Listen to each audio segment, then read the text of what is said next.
तो हम देख लेते हैं अपना अगला डेली चैलेंज। फिर से हम फंक्शनल इक्वेशन के साथ आ चुके हैं इस मैदान में डेली चैलेंज के। लास्ट टाइम भी आ गया, हमने फंक्शनल इक्वेशन का सवाल ट्राई किया था।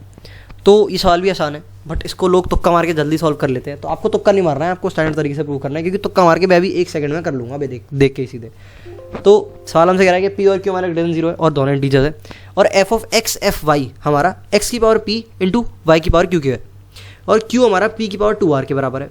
तो आपको एफ ऑफ आर की वैल्यू निकालनी है। तो घूम फिर के आपको इतने डेटा का इस्तेमाल करके एफ ऑफ एक्स निकालना है।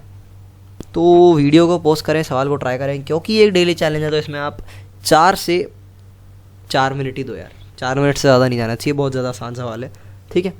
तो वीडियो को पॉज करें और सवाल को करें ट्राई, ठीक है। तो अब मैं शुरू करता हूँ इसके सॉल्यूशन के साथ। तो बड़ा ही ऑब्वियस सॉल्यूशन है। देखो, सबसे पहले चर्चा कर लेते हैं थोड़ी एफ ऑफ 1 पर। एफ ऑफ 1 बड़े आराम से निकाल सकता हूँ मैं। देखो, एक्स और वाई यहाँ पे इंडिपेंडेंट वेरिएबल्स होते हैं। आप कुछ भी रख सकते हो एक्स को, कुछ भी रख सकते हो वाई को। तो एक काम करता हूँ, यहाँ पर मैं एक्स को रख देता हूँ 1/f ऑफ वाई के बराबर। कोई दिक्कत नहीं है, इंडिपेंडेंट है यार। तो ये मेरी इक्वेशन बन जाएगी F of 1 is equals to 1/f of Y. ओ भाई, इसकी पावर p, कॉम्प्लिकेटेड लगती हुई दिखाई दे रही हैं मुझे चीज़ें, इंटू वाई की पावर q। कोई दिक्कत नहीं है।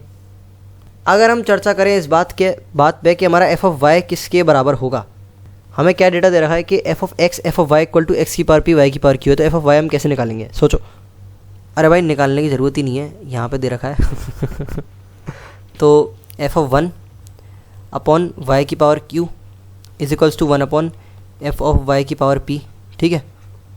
यहाँ से हमारे पास आ जाएगा f of y is equals to y की पावर क्यू एफ ऑफ 1, और इस पूरे की पावर हो जाएगी हमारी 1/p। कोई दिक्कत नहीं है, ठीक है। तो ये बड़ी ऑब्वियस इक्वेशन आ गई हमारे पास। एफ एक्स हमारा है क्या, तो इस तरह से हम लिख सकते हैं कि F X equals to x की power Q divided by F of 1, और इस पूरे की पावर हमारी 1/p। एफ ऑफ 1 हमारा कोई कांस्टेंट ही होगा ऑब्वियसली।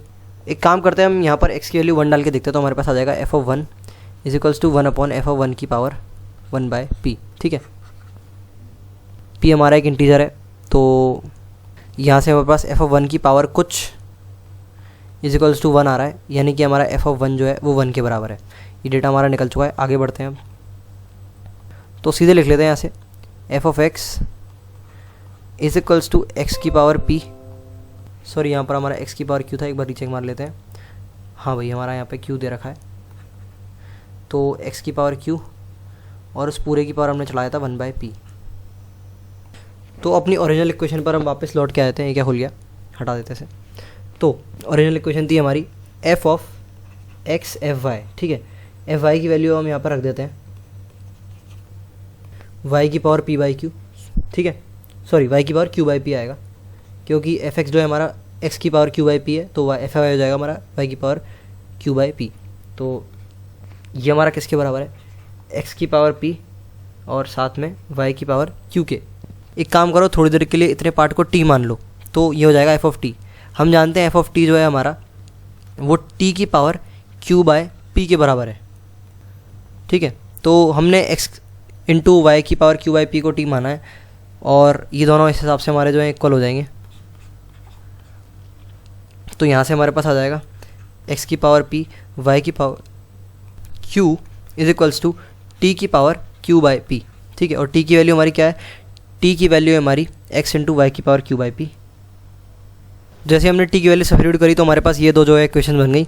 अब सिंपली हमें यहाँ पे पावर कंपेयर करनी है। यहाँ पर एक्स की पावर कंपेयर करोगे तो इधर एक्स की पावर पी है, उधर एक्स की पावर क्यू बाई पी है, और उधर वाई की पावर कंपेयर करोगे तो इधर वाई की पावर क्यू है, उधर आपकी वाई की power Q square by P square है, ठीक है। तो दोनों के करस्पॉन्डिंग दो इक्वेशन मिलेगी, सॉल्व करके देखते हैं। तो पहली इक्वेशन से हमें मिल रहा है क्यू बराबर पी स्क्वायर, और दूसरी इक्वेशन से हमें सेम चीज़ मिल रही है क्यू बराबर पी स्क्वायर। तो हमारे क्वेश्चन में क्या दे रखा था, एक बार देख लेते हैं। हमें देख रहा था क्यू बराबर पी की पावर 2r, और r की वैल्यू निकालनी थी, r हो जाएगा हमारा 1। सवाल हो चुका है सॉल्व। तो देखो, इसको काफ़ी लोग बड़े ट्रेडिशनल तरीके से तुक्के मार के भी कर सकते हैं कि सीधा आप एफ एक्स को कुछ एक्स की पावर कुछ मान लो, या फिर रैंडमली खेलते रहो, तो ये आपके पेपर में काम आ जाएगा। पर कुछ ट्रेडिशनल तरीके होते हैं जो कि हम इस सवाल में हमने सवाल किए हैं, यूज़ किए हैं मेरा मतलब। तो वो तरीके हो सकता है किसी और सवाल में काम आए, तो हमें वो तरीके सीखने होते हैं, ना कि सवाल का आंसर और सवाल देखना होता है, ठीक है। तो इस सवाल में हम बात कर लेते हैं। यहाँ पे हमने एफ ऑफ वाई निकाल के बढ़िया स्टेप रखा, और एफ ऑफ वाई को हमने एफ ऑफ 1 के टर्म में और वाई के टर्म में सॉल्व किया, ये हमारा बड़ा मेजर स्टेप था। और इसके बाद हम आगे बढ़े, उसके बाद सवाल में कुछ खास नहीं था, कंपेयर किया है तो खेल खत्म। तो सवाल हो चुका है सॉल्व, मिलते हैं अगली वीडियो में।